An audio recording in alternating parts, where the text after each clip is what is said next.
আসসালামু আলাইকুম, কেমন আছেন সবাই? তো ঈদ তো মোটামুটি শেষ।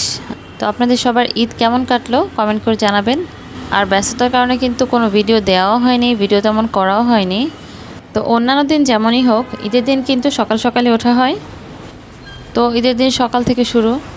আমাদের বাসায় কিন্তু খুব একটা ডেজার্ট আইটেম করা হয় না, যেহেতু ঈদের দিন মোটামুটি বাসায় আমাকে একাই থাকতে হয়, তাই এবার কোনো ডেজার্টই করিনি। আমাদের মাংস আনতে প্রায় 12:30টার মতো বেজে গেছে, 12টা 12:30। তো মাংস আনার পর সেগুলো তো ভাগাভাগি করে প্রসেস করে ধুয়ে টুয়ে সেটাকে বসাতে বসাতে তো দুপুর। তো যাই হোক, বাসার জন্য রান্না বসিয়ে দিয়েছি। আর যেহেতু বেশি করে মাংস রান্না করছি, তাই অনুমানের উপরে কিন্তু মশলাগুলো দিতে হচ্ছে। আর অ্যাজ ইউজুয়াল আমরা বাসায় যেরকম রান্না করি গরুর মাংসটা, সেভাবে রান্না করেছি, স্পেশাল কোনো মশলাই দেইনি।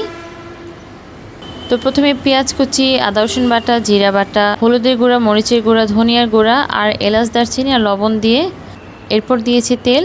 এখন সব কিছু খুব ভালোভাবে মাখিয়ে নিতে হবে। আর মাংস দিয়ে খাওয়ার জন্য সাদা ভাত আর ঝরঝরে খিচুড়ি রান্না করেছিলাম।